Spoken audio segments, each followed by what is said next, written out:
हरिया एक छोटा सा किसान था जो पालमपुर गांव में अपनी पत्नी और 2 बैलों के साथ रहा करता। वो बैल उसके साथ काफी समय से थे, जिससे हरिया को अब बहुत ज्यादा लगाव भी था। वो उन दोनों बैलों का बहुत अच्छे से ख्याल रखता और समय पर उन्हें दाना पानी भी देता। लेकिन उसकी बीवी रजनी बहुत ही कंजूस थी और हरिया पर हमेशा अपने 2 बैलों की इतनी देखभाल के लिए चिल्लाया करती और उसे बहुत डांटा करती। अरे रजनी, बैलों के पानी का बर्तन खाली पड़ा है, तुमने इसे भरा क्यों नहीं? क्यों सही समय समय पर भर दिया करो, ऐसा मैंने कितनी बार बोला है तुमसे। बेचारे बैल प्यासे मर जाएंगे। हाय दैया, ये बैल कब से बेचारे हो गए? सारा दिन तो चारा पानी मिलता है नहीं, मुझे हजारों काम होते हैं। तुम्हारी तरह सारा दिन इनकी देखभाल में तो नहीं लगा सकती ना मैं। अरे उनके आसपास तुम्हें पूरा दिन कौन भटकने को कह रहा है? बस समय समय पर इन्हें खाना और पानी देती रहा करो, इतना ही तो कहा है मैंने। अभी आप आ गए हैं ना, तो खुद ही पिला दीजिए इन्हें पानी। यहाँ मैं हमारे लिए खाना बनाऊं या इन 2 बैलों को देखूं? तुमसे तो बात करना ही बेकार है। अच्छा, कल जो मैंने पैसे दिए थे उनमें से कुछ पैसे देना जरा। क्यों जी, आपको पैसों की क्या जरूरत पड़ गई? वो बैलों के गले की घंटियां बदलनी है, बहुत पुरानी हो गई हैं, तो सोचा नई ला दूं। हरिया की ये बात सुनते ही रजनी हरिया को घूरने लगती है। अरे इस तरह क्यों घूर रही हो मुझे? घूरू नहीं तो क्या करूं? अरे इतने फालतू पैसे नहीं है मेरे पास कि इन बूढ़े बैलों के गले में घंटियों का खर्चा शुरू कर दूं अब मैं। अरे पर कल ही तो। देखो जी, घर में और भी खर्चे होते हैं, इसीलिए मैं आपको पैसे वैसे नहीं देने वाली। कह दिया सो कह दिया। रजनी बहुत ही कंजूस मिजाज की महिला थी, इसीलिए वो हरिया को पैसे नहीं देती। साथ ही वो बैलों के चारे पानी के खर्चे से भी अब बहुत परेशान थी। बात एक रोज की है, जब रजनी हरिया के लिए दोपहर का खाना लेकर खेत पर जाती है तो देखती है कि बैले खेतों के बीचों बीच ही बैठे हैं। हरिया उन्हें खेत जोतने के लिए उठाने की कोशिश कर रहा था। हाय राम, दोपहर हो गई, अभी तक थोड़ा भी काम नहीं हुआ। कैसी काम चोरी कर रहे हैं आप? काम चोरी मैं नहीं, ये बैल कर रहे हैं। उठ ही नहीं रहे हैं दोनों। उठेंगे कैसे? बूढ़े हो गए हैं दोनों, मैं तो तंग ही आ चुकी हूँ इनसे। रजनी बोल रही थी कि तभी गांव के एक बड़े सेठ की पत्नी वहाँ से गुजरती है और वहाँ आती है तो दोनों पति पत्नी उसे देखकर मुस्कुराने लगते हैं। राम राम सेठानी जी, आज हमारे खेतों की तरफ कैसे आना हुआ? मैं तो यहाँ से गुजर रही थी तो सोचा हरिया को खेत जोतने की बात कह दूं। हाँ हाँ सेठानी जी, कल मैं बैलों को ले आऊंगा खेत जोतने के लिए। तुम्हारे बैल तो काफी बूढ़े नजर आते हैं, ये खेत जोत भी पाएंगे या नहीं? सेठानी जी आप चिंता मत करिए, ये बूढ़े जरूर है लेकिन काम के बहुत है। ठीक है, फिर मैं चलती हूँ। सेठानी वहाँ से चली जाती है। अगले दिन हरिया बैलों को लेकर सेठानी के खेत पर जाता है, लेकिन उन बैलों को खेत जोतने में ही पूरा दिन ही निकल जाता है। तो सेठ हरिया को आधे पैसे ही देता है, जिसमें से कुछ पैसे तो बैलों के चारे पर ही खर्च हो जाते हैं और बचे हुए हरिया अपनी पत्नी रजनी के हाथ में थमा देता है।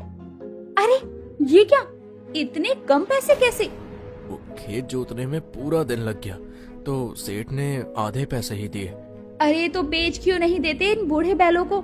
इन्हें बेचकर जो पैसे आएंगे उनसे नए बैलों का जोड़ा खरीद लेंगे, जिससे दूसरों के खेतों को जोतने पर ज्यादा पैसे तो घर आए। तुम ये कैसी बातें कर रही हो रजनी?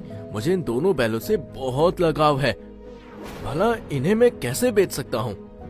अरे तुम्हारी इन बैलों के लगाव रखने की वजह से घर में पैसे आएंगे नहीं बल्कि जाएंगे, इसलिए मेरी मानो तो इन दोनों बूढ़े बैलों को बेच दो। नहीं रजनी, तुम जो भी कहो, लेकिन मैं तुम्हारी ये बात नहीं मान सकता।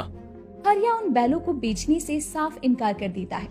समय बीतता है, हरिया के छोटे से खेत में इस बार कुछ फसल नहीं होती और कोई भी उसे अपने खेत जोतने का काम भी नहीं देता, जिसके कारण अब उसके घर में पैसों की तंगी होने लगती है। धीरे धीरे ये नौबत भी आ जाती है कि ना बैलों के चारे के लिए पैसे थे और ना ही घर के खाने के लिए कुछ अनाज था, जिसके चलते दोनों पति पत्नी रात के समय भूखे ही सो जाते हैं। अगली सुबह जब हरिया अपने बैलों को साफ कर रहा होता है, तभी रजनी वहाँ गुस्से में आती है।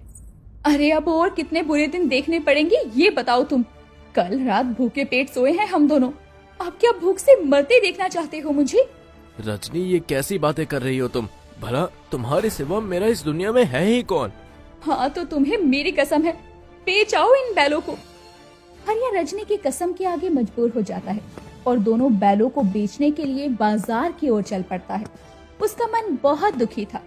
कुछ ही देर में वो गांव के मंदिर के आगे से गुजरता है। तभी एक सांप आकर बैल को काट लेता है तो दूसरा बैल सांप से बचते हुए दूर भाग जाता है और जिसे सांप ने काटा था वो मर जाता है। अपनी आंखों के सामने ये सब देखकर हरिया के आंसू बहने लगते हैं और वो जोर जोर से रोने लगता है।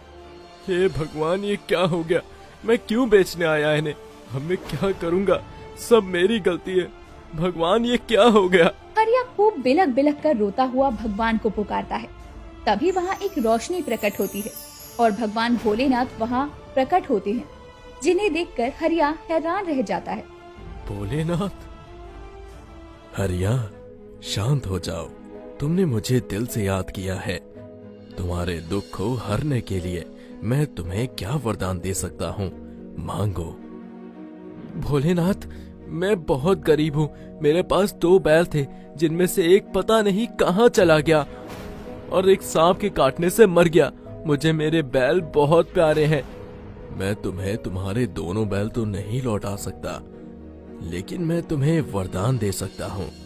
तभी भोलेनाथ के हाथ से एक रोशनी निकलती है और सांप के काटने से मरा बैल जिंदा हो जाता है और भगवान भी वहाँ से अंतर ध्यान हो जाते हैं। हरिया उस बैल को लेकर घर जाता है और अपनी पत्नी को सब कुछ बताता है। अरे ये क्या बकवास कर रहे हैं आप? कहीं पीकर तो नहीं आए हो ना? ऐसा नहीं हो सकता, सच बोलो। तुमने एक ही बैल बेचा था ना और एक को वापस घर ले आए? नहीं नहीं रजनी, मैं सच कह रहा हूँ। भोलेनाथ ने इस बैल को जिंदा किया है, नहीं तो मैं इसे। बस बस, मुझे आपकी बेतुकी बातें नहीं सुननी। आप इस बैल को बेच कर आना, वरना मैं यहाँ नहीं रहूंगी। रजनी हरिया की बातों का विश्वास नहीं करती और उसे फिर से बैल को बेचने के लिए कहती है। अगले दिन हरिया बैल को एक सेठ को दुखी मन से बेच देता है और हाथ में पैसे लिए निराश होकर लौटता है तो उसकी पत्नी गुस्से में कहती है, आपने तो मेरी बात ना सुनने की ठान ली है ना? आप इस बैल को लेकर नहीं गए अब तक। बैल? पर मैं तो बैल को बेच आया रजनी। अरे आप झूठ क्यों बोलने लगे? अगर आपने बैल बेच दिया तो ये कौन है? तभी हरिया देखता है कि बैल तो वहीं खूंटे से बंधा है और वो बहुत हैरान होता है। उसके बैल को बेचने के बाद भी बैल वहाँ कैसे आ गया और पैसे भी उसके हाथ में थे। अगले दिन वो फिर से बैल को बेच देता है और उसे अच्छा दाम भी मिलता है, लेकिन घर आता है तो बैल फिर से खूंटे से बंधा हुआ था। ये सब क्या हो रहा है जी? ये बैल तो अनोखा हो गया, बार बार बेचने के बाद भी अपनी जगह पर आता है। मैं समझ गया रजनी, ये भोलेनाथ का वरदान है, वो वरदान जो उन्होंने मुझे उस दिन दिया था। हरिया, अब तुम्हारा बैल तुमसे कभी अलग नहीं होगा, ये मेरा वरदान है। यानी ये बैल हमेशा तुम्हारे साथ रहेगा? हाँ, और ये तो तुमने देख ही लिया कि मेरे बेच आने के बाद भी ये बैल यही मेरे पास है। इस तरह हरिया समझ जाता है कि अब उसकी बैल कोई साधारण बैल नहीं, एक अनोखा बैल है। एक रोज वो उसे खेत में लेकर जाता है तो वो बैल अकेले ही पूरा खेत जोत देता है। ये देखकर हरिया हैरान था, क्योंकि उसके बैल में एक अलग ही ताकत आ गई थी, जिसके बाद से वो एक दिन में बैल की मदद से दूसरे लोगों के खेतों को भी जोतने का काम शुरू करता है, जिससे अब उसकी अच्छी खासी कमाई होने लगती है। और इस तरह से उस अनोखे बैल की वजह से उसकी आर्थिक स्थिति भी पहले से सुधर जाती है। साथ ही बैल उससे कभी भी अलग नहीं होता और उसे लाभ भी देता है। कमल एक किसान था जो कि खेती करके ही अपना गुजारा करता। कमल की खेती से ही उसकी इतनी कमाई हो जाती थी। इस बार अच्छी फसल होने की खुशी में कमल एक गाय खरीद लाया, लेकिन वो गाय थोड़ी सी बूढ़ी थी। घर लाने पर वो एक जगह टिक कर बैठ जाती है। तभी कमल की पत्नी रानी आंगन में आती है और एक गाय को देखकर बोलती है, अरे ये क्या, ये किसकी गाय ले आए आप? किसकी नहीं, हमारी है, खरीद कर लाया हूँ मैं इसे। पर क्यों लाए? हमारे पास पहले से 2 गाय और 2 बैल हैं, तो इसकी क्या जरूरत थी? तू नहीं समझेगी, ये बहुत बड़ी कहानी है। तो छोटी करके सुनाओ, पर सुनाओ। रानी के कहने पर कमल उससे बोलता है, क्या है ना, मैं शहर गया था, खेतों के लिए बीज लेने। तभी रास्ते में देखा कि यह गाय जमीन पर बैठी है। इसका मालिक इसको बहुत जोर जोर से मार रहा था। अच्छा, फिर क्या हुआ? गाय वाले ने तुम्हें गाय दे दी और चला गया? अरे नहीं रे, सुनो तो। उसके बाद हुआ कि मुझे इस गाय पर तरस आ गया और फिर मैंने उस आदमी को रोकते हुए कहा, हे मूर्ख आदमी, इस गाय को क्यों मार रहा है? तो उसने कहा कि यह गाय एक जगह पर बैठ गई है और उठ ही नहीं रही है। अब मैं क्या करूं उसका? तब मैंने कहा कि ऐसा करो, अगर मैं इसको उठाने में कामयाब रहा तो ये गाय तुम मुझे बेच दोगे। फिर तुम इसको लेकर आए हो? इसका मतलब तुमने उठा दिया था क्या? लेकिन कैसे? अरे तुम भी ना सुनती नहीं हो पूरी बात। मैं कुछ घास लेकर आया और मैंने गाय को कहा कि अगर इस घास को तुमको खाना है तो मेरे साथ चलो। बस ये आलसी गाय खाने के लिए मेरे पीछे चल दी और अब ये यहाँ है। हे भगवान, मेरा पति दिमागदार तो है लेकिन मूर्ख भी है। ये आलसी गाय ले आया, पता नहीं ये क्या ही कारनामे करेगी। खैर, तुम संभालो अपनी गाय, मैं चली काम पर। रानी इतना कहकर कामों में लग जाती है। कमल गाय को बाकी की गाय और बैलों के साथ बांध देता है। कुछ देर में वो सभी गायों को चारा डाल देता है। आलसी गाय भी आराम से बैठकर चारा खाती है और फिर सो जाती है।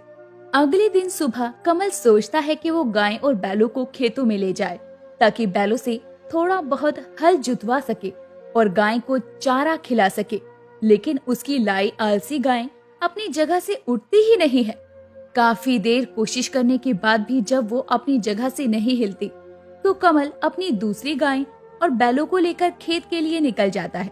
उसके पीछे से रानी आंगन में आती है तो आलसी गाय को तबेले में ही बंधा देखती है। ये देखकर वो गुस्से में कहती है, ना जाने मेरे पति की बुद्धि को क्या हुआ जो इस आलसी गाय को लेकर आ गए। देखो कैसे आराम से पसरी हुई है। मैं तो नहीं करूंगी इसकी आओ भगत। रानी इतना कहकर चली जाती है। शाम को कमल अपने बैलों और गाय को लेकर आता है।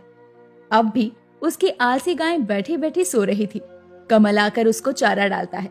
बाकी की दो गायें उस आलसी गाय को देखकर गुस्से में उसके पास से दूर हट जाती है। अगली सुबह कमल अपनी गायों बैलों को फिर से खेत पर लेकर जाता है, लेकिन वो आलसी गाय अब भी नहीं उठती। कमल अच्छे दिल का आदमी था। उसने अपने जानवरों पर कभी हाथ नहीं उठाया था, इसीलिए आज भी वो अपनी बाकी की गायों को लेकर जाने लगता है। और उसकी पड़ोसन सोमवती कमल के घर आती है और आवाज लगाते हुए बोलती है, अरे कमल भैया, कहाँ जा रहे हो? रानी बहन कहाँ हो? सोमवती की आवाज सुनकर रानी बाहर आती है और बोलती है, क्या हुआ सोमवती बहन, ये तो खेत चले गए, कोई काम था क्या? वो हमारे बैल की तबीयत खराब है, जरा अपना बैल दे दो, खेत जोत के शाम को ले आऊंगी, चिंता ना करना, चारा भी अच्छा खिलाऊंगी। पर सारी गाय और बैल ये लेकर गए हैं, गाय को चराने और बैलों को खेतों में जुतवाने। तुमको मैं बैल कहाँ से दूं? अरे क्यों झूठ बोल रही हो रानी बहन, वो तबेले में क्या जुगाली कर रहा है? अरे ये तो एक गाय है, एक नंबर की आलसी है, इसको सिर्फ खाना और सोना आता है। बहन गाय ही दे दो, बाकी नहीं देनी तो मना कर दो, ऐसे बहाने मत मारो। अरे अब क्या कहूँ, ले जाओ, मेरा क्या जाएगा, मगर ये जाएगी नहीं, बहुत आलसी जो है। सोमवती गाय को चलने को कहती है लेकिन वो नहीं उठती। वो काफी जोर लगाती है लेकिन गाय टस से मस तक नहीं होती और जाने का नाम तक नहीं लेती। लेकिन कुछ देर के बाद में गाय का जाने का मन कर जाता है और सोमवती ये देखकर खुश होती है और वहां से उसे लेकर चली जाती है। लेकिन जैसे ही सोमवती अपने पति के साथ उस गाय को अपने खेतों में लेकर जाती है, वो आलसी गाय वहीं पर बैठ जाती है। सोमवती और उसके पति की लाख कोशिश करने के बाद भी वो गाय टस से मस नहीं होती। सोमवती और उसका पति उस गाय के आगे चारा लाकर रखते हैं, पानी लाकर रखते हैं, अलग अलग तरह की चीजें लाकर रखते हैं कि जिससे वो उन्हें खा ले और उठकर खेत जोतने लगे। लेकिन गाय अपनी जगह पर बैठी रहती है। अंधेरा होने पर अपने आप उठकर खड़ी होकर चलने लगती है। ये देखकर सोमवती को बहुत गुस्सा आता है और वो गाय को वापस से रानी के घर ले जाती है और उससे बोलती है, अरे रानी बहन कहाँ हो, जल्दी बाहर आओ। रानी और कमल दोनों ही घर के आंगन में आते हैं, जहाँ सोमवती गाय को लिए खड़ी थी और दोनों के आते ही बोलती है, अरे बहन, अपनी आलसी गाय को वापस रख लो, किसी काम की नहीं है ये, बल्कि मेरा खर्चा और ही बढ़वाया इसने तो। मैंने तो आपसे पहले ही कहा था बहन, तुम ही नहीं मानी, अब भुगतो। अरे लेकिन इतनी आलसी गायें तूने रखी ही क्यों है? अपने घर के अंदर से इसे निकाल दे, किसी काम तो आती जाती नहीं है। देखो सोमवती बहन, ये बात जरूरी नहीं कि जो चीज काम ना आए वह चीज घर में रखने लायक नहीं।